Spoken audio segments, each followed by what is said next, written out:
Hey guys, Riothouse here, and welcome back to our Dwarf Fortress Let's Play series. Now, some of the viewers were asking for a little bit more tutorial advice as far as the user interfaces. Now, some of these users are rather new to the game, and they're having difficulty figuring out what is what, or where to find things. And in order to help out the new players, what I'm going to be doing this episode is purely a tutorial on the basic interfaces of Dwarf Fortress. Now, it's coming a little late into this series, but I do think it will benefit a lot of the viewers so they understand what I'm doing in the game and how to translate that into their own game. So we're going to go ahead and try that out, okay? So one of the very first things that you're going to need to do, or know how to do in Dwarf Fortress, is using designations. If you look up here at the top right, the lowercase d here is for designations at the D key. And then here you're going to have a variety of controls. You're going to have the mine control, which will go ahead and allow you to mine an area like that. I'm sure you guys know that part. But then you have other controls like this, channel. What channel is going to do is it means it's going to mine out this area, but also channel down one into the next Z level, so one down below, okay? And what that will do, basically, this whole area will be channeled out, and the sides will be ramps, and the middle will be flat, much like this area over here, flat. So that's what channel will do for you, okay? Mainly, you're channeling down. Think of it as setting up ramps along the side, or etc. It's a very useful designation. It's less frequently used than the mining designation, of course, but it's very, very useful. Alright, the next one here is remove up, down stairs and ramps. So that'll move those ramps if you channel down and you have ramps. These are ramps right here, these little triangles. So that means dwarves and other creatures can go up and down the Z levels, because it's basically a slope. So if you think of these icons right here as the slope of a pyramid, that's basically what they would be, okay? And then upward stairway is basically a stairway that only goes up. It doesn't go down to the next Z level. It'll have access to the above Z level. And then the downward stairway is the reverse of that. And then the up-down stairway has both of those. So it'll go down one Z level, up one Z level. So 3 Z levels, right? Chop down trees is pretty self-explanatory. When you need wood, go chop down your trees. Smoothing stone is largely aesthetic. So you can see here, we've smoothed out this whole area. It looks much better, makes dwarves happy. Engraving stone is a further smoothing of the stone. Basically, you're engraving smoothed out stone with icons and glyphs and things of the history and the engine in the world that you created. So, say dwarf so-and-so killed a creature. If it was famous enough for him having done that, then it would be in that dwarf's memory when they engrave it, and they'll probably make a mural of it on the floor or on the walls, etc. So that'll also make happy thoughts in dwarfs' heads. I don't use it too often because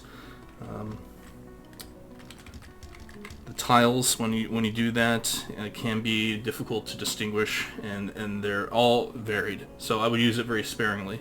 Use it like when you're hanging a picture on a wall in Minecraft. You know, use it as a decoration in that respect.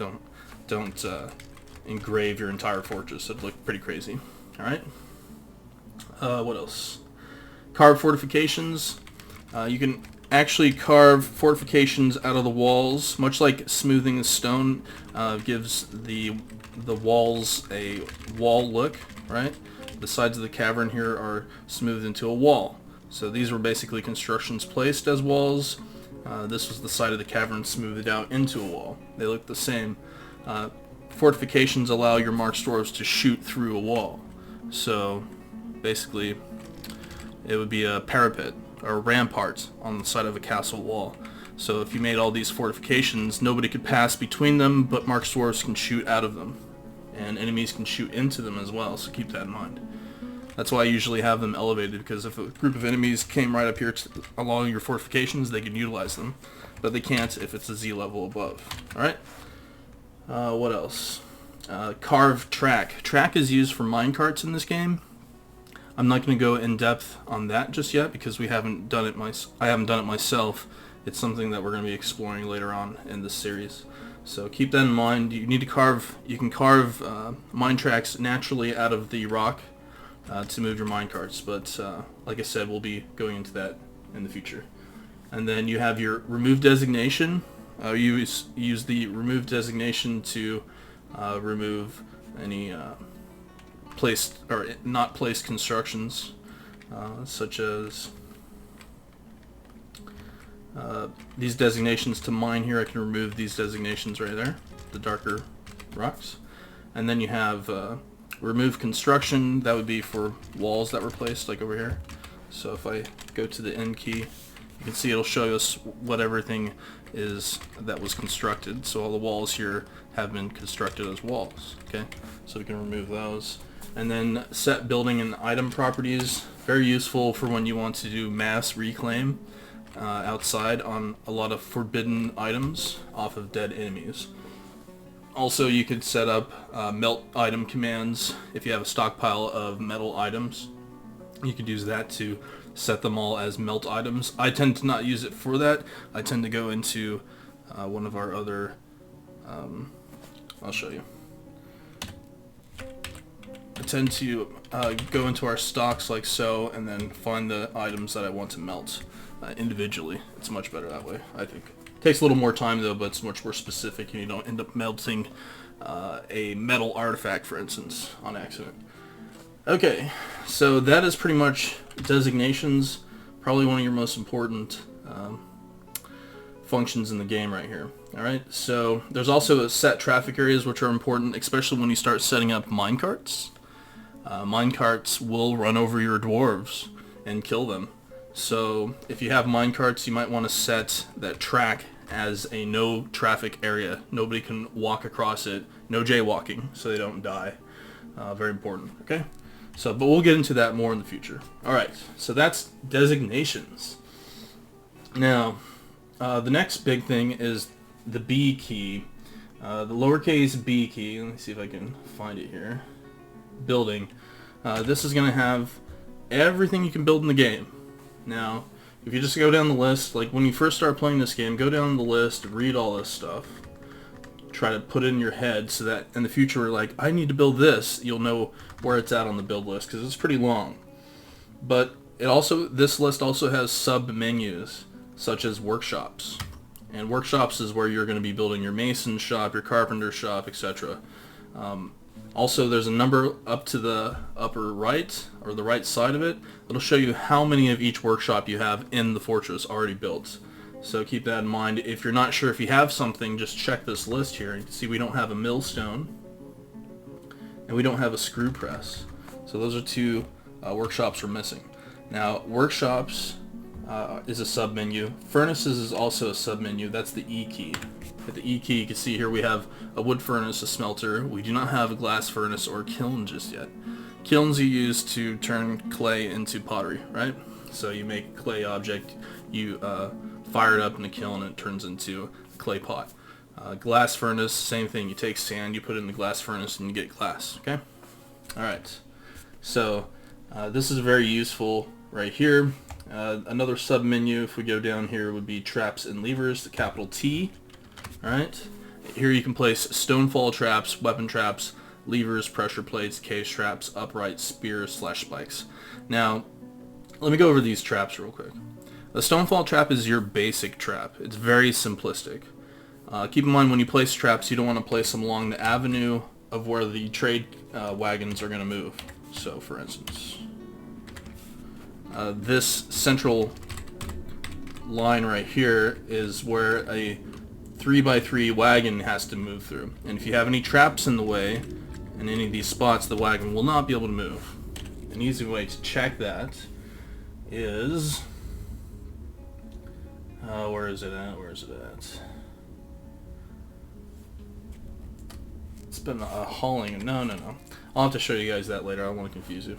But anyhow, you don't want to place traps where the wagons are going to travel. They will not travel over traps, okay? So, but your basic stonefall trap is very useful. It'll drop a rock on top of the enemy's heads and wound them. It probably won't kill them. It has a chance of killing them, but it probably won't. So they're not incredibly effective. Let's go back to traps here. Weapon traps are much more bloody. You can have, you can create a large axe blade that swings back and forth. Imagine Skyrim, you know, imagine like the dungeon traps that you encounter in a lot of those RPG dungeoneering games, right? Dart traps, things of that nature, right? They're weapon traps. They use unmanned weapons to slice and dice. They can get very bloody. They're a lot of fun, but they're very dangerous, and they will kill the enemy often outright. So they're very useful. However, they're very expensive to create because you need quite a bit of metal. So that's kind of an end tier kind of trap. Levers are used to activate objects such as bridges, floodgates, anything that you can attach a lever to make upright or to collapse, etc. So levers are very, very important. I'm sure you guys, if you watched all the Let's Plays up until now, you'll know how to set up a bridge, how to set up a floodgate, etc. Okay? How to set up supports, for instance, like outside for our ceiling fall trap, okay? Pressure plates are very useful in areas where you have, where you do not allow dwarves to traffic.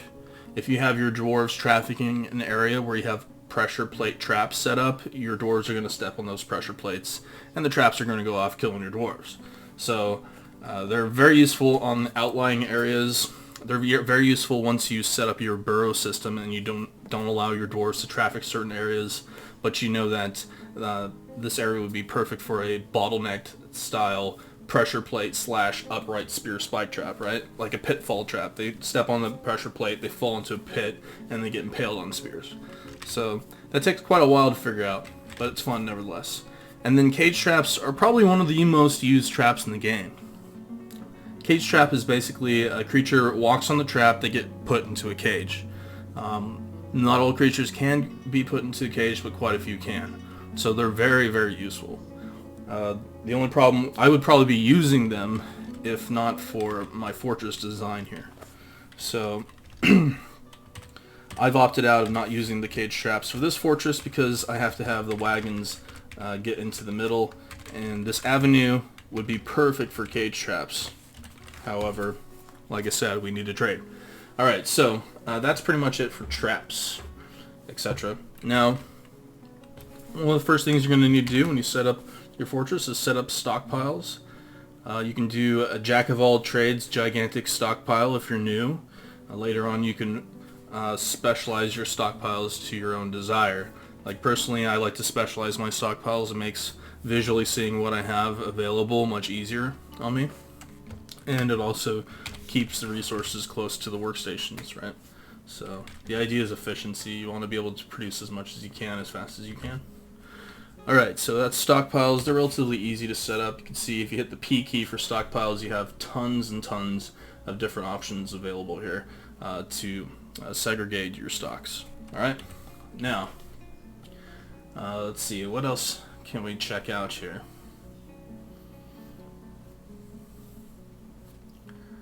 Well, we might as well go over the lesser used ones. Here's a view announcements. Every once in a while you'll see an announcement down the bottom, like so-and-so cancels a task, right? If you hit the A key, it'll go to all the announcements happening in the fortress, like Devon Sieg is giving birth to a girl, etc. You can also see Sim, our boyar, cancels storing an item in a stockpile because it was interrupted by a goblin maceman. You basically saw a goblin maceman, freaked out, and ran, right? So, if you miss something down here, or if you're confused about what's happening, like why is the screen shifted to this side of the map, hit the A key and it'll probably give you a little more insight into that, okay?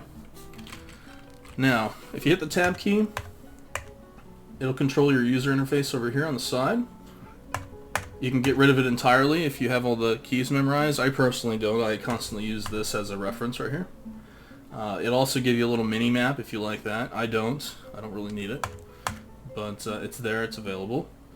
If you go down to View Civilizations, this is a very minor key here, but it'll show you the other civilizations that are near your fortress and whether you're at peace or at war with them. So, being at peace or at war with a certain race, like the elves, you can expect them to send attacks at your fortress quite often. Okay.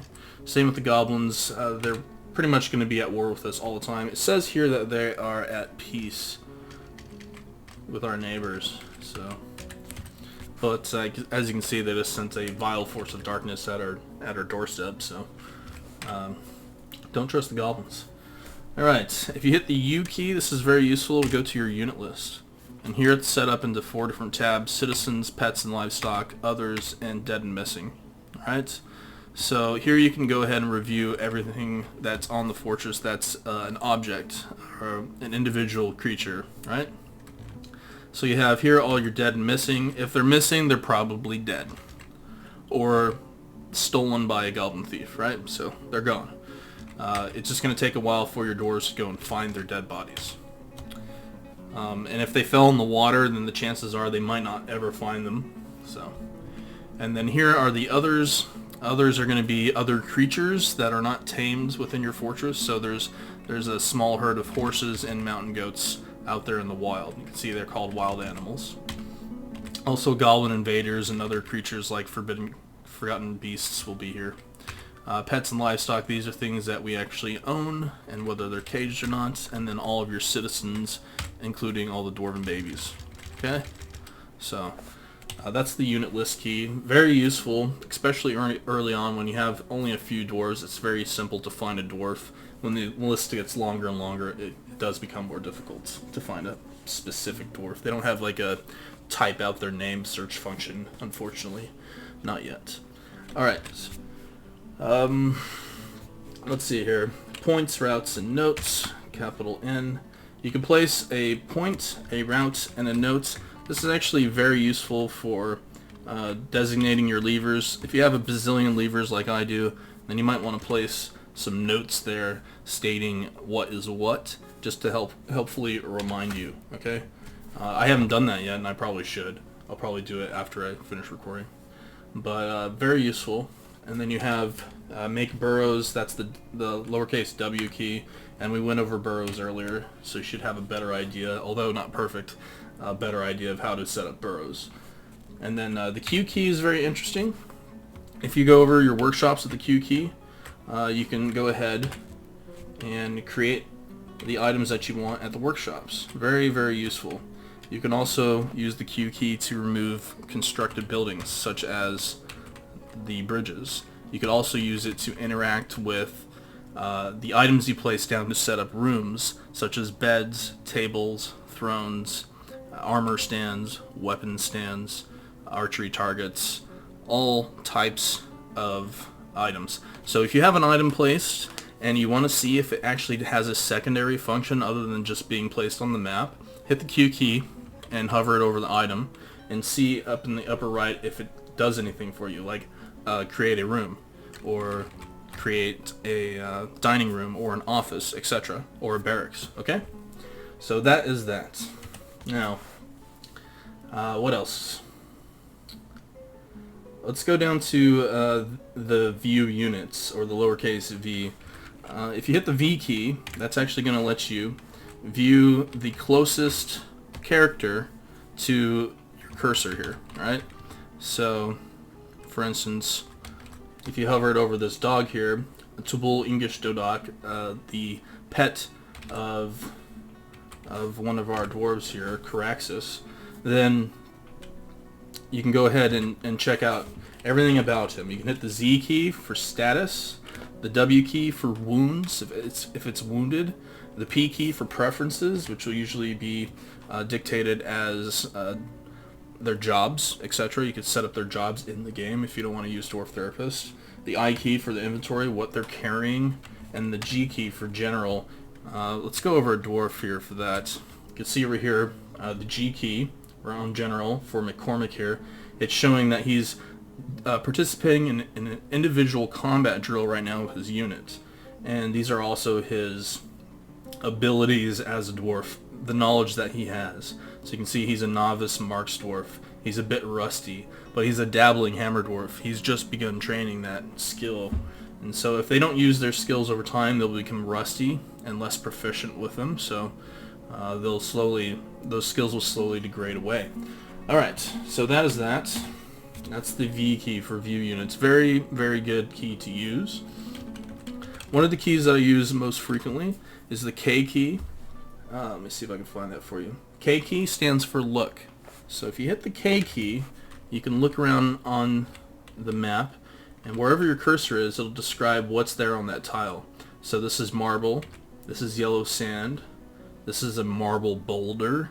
Alright, over here we have yellow sand and a spattering of Zom's scourge insects, goblin blood. So there's blood all over that tile. Over here is quite a bit of stuff.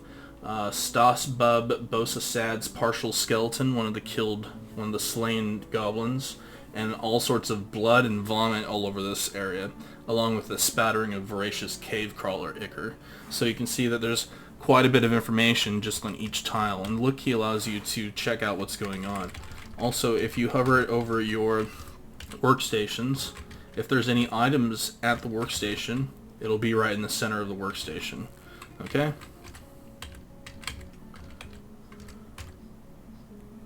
Very, very interesting command right here. Okay, so here we have a well, but we also have an open space right below the well. There's no floor, right? So it's been a well constructed on an open space where I channeled, and then there's a hole basically there that goes down into the water where the well water is. So look key is very interesting. I use it quite a bit. Another very useful key is the hotkeys, the capital H. This will allow you to hit, for instance, the F1 key to zoom to a location. So if you don't want to go up and down Z levels, and you want to go straight to the hospital, for instance, I can set up the F2 key relatively easily to do that, and then hit the F1 key to go back to where I want to go. Okay? So that's easy for hopping around your fortress. Alright, now, let me see here. Nobles and administrators. This is something that will become more important as your fortress gets older. You can see we have quite a few different administrative and noble jobs. When you start, you're only going to have your expedition leader, your broker, your manager, your bookkeeper, and one other job here. I believe the hammerer and the sheriff, or maybe not even the sheriff. But this list is going to grow. It's going to turn into, you're going to have a mayor, you're going to have nobles, you're going to have a king, you're going to have, or like a baron, and this list is going to continue to grow as more specialized job fields become available at the fortress. And each of these jobs are going to require certain things. So you can see here the mayor requires that we build him a cabinet and a weapon rack and an armor stand. And if we don't, he's going to get negative thoughts. And if he gets too many negative thoughts, he might get pissed and go on a rampage. So the idea here is to keep your dwarves happy, right? Because if you don't, your entire fortress will go into a tantrum spiral. So-and-so gets so pissed off that they go and they strangle so-and-so's dog to death. And then because he strangled that dog to death, the dwarf whose pet that was gets angry and kills the guy that did that. And then because he killed the guy that did that, the family and friends of the person who was killed get angry and kill that dwarf back. And then it spirals out of control, and the next thing you know, your entire fortress is killing each other. And that's how many of these dwarf fortresses end. It's called a tantrum spiral. So it's going to happen eventually. Just keep that in mind. Alright. Now, the Z key goes to your status window here. Here you have 5 tabs at the top, as you can see. When you first start the game, you might not have some of these tabs if you don't have a hospital set up or a jail set up, etc. So you have animals, kitchen, stone. These are all the different stones that are available as economic stones at the fortress. You have your stocks, all the prepared goods and items in your fortress. You can see here we have hundreds. We have thousands of items. Here's the health. This is where you can look at the individual health of each of your dwarves. Now, this list is pretty self-explanatory. I advise you guys peruse this, especially once you start getting some injured dwarves, and try to make sense of it, because it can be pretty in-depth, but it is a lot of fun to check out. So, let's see if we have any injured dwarves here. I doubt it, but we might. No, we don't have any injured dwarves just yet. If we did, they would have a diagnosis request. Say a dwarf had his hand smashed by a falling rock, right? In his shattered hand would be broken bones, maybe some nervous tissue damage, a lot of bruising, right? He's going to have to go to the doctor to have them diagnose and make sure that they get the right diagnosis. That's why the diagnosis skill for doctors is very important. And then they're going to have to clean it. They're going to have to set the bones, which is going to request a traction bench, which we don't have any yet. That's something I need to do. And possible surgery. You might have to go in there and operate. And if you have a dwarf that's not good at surgery, he can actually make it worse. So, and then in the end, you'll have to do a dressing request. And dressings will fall off after a while, so you have to redress the wound until it fully heals. And if you don't do any of this right and it gets infected with gangrene, then it's going to become inoperable rot. And they might actually have to sever the arm, or the dwarf just might die from infection. Okay? And if they lose an arm or a leg, or if they lose a leg, then they're going to require a crutch to get around. Okay? So, that's everything about doctoring. Any open wounds or cuts are going to have to be sutured after they're cleaned, hopefully. So quite a bit of stuff goes into the doctoring up of dwarves. It's a lot of fun. It's one of my favorite parts of the fortress, of Dwarf Fortress. Here you have your justice system for dwarves who kill other dwarves or break laws set down by the nobles and the administrators, right? So if the mayor, if we go over here to nobles administrators, check out the mayor. Okay, he has already put down a mandate. He says export of millstones is prohibited. So if we sell a millstone, then the broker who sold it would probably go to jail. But in order to make that happen, we'd probably have to have a sheriff first to make that work, right? So, anywho, that's everything right there. A lot of fun. A lot of fun stuff. You'll probably be looking at those menus for quite a while, I'm sure, when you play this game. Alright, now, one of the first things you need to do when you set up your fortress is set up a trade depot. That's very important. If a dwarven caravan, or any caravan for that matter, comes to your fortress and you don't have a trade depot, then they'll skip you for that season, and you won't get any trade. So make sure you build one of those early on. And other than that, if I didn't explain everything, go ahead and leave some comments down below if you want me to further explain. There is the military tab, but I went through it in some of the prior episodes, so hopefully that'll make more sense for you. Okay, so anyhow, I'm Riothouse. Thanks for joining me. I'll see you guys in the next Let's Play where we'll continue building the fortress and having some more fun. Alright, so until then, take care and have a good one.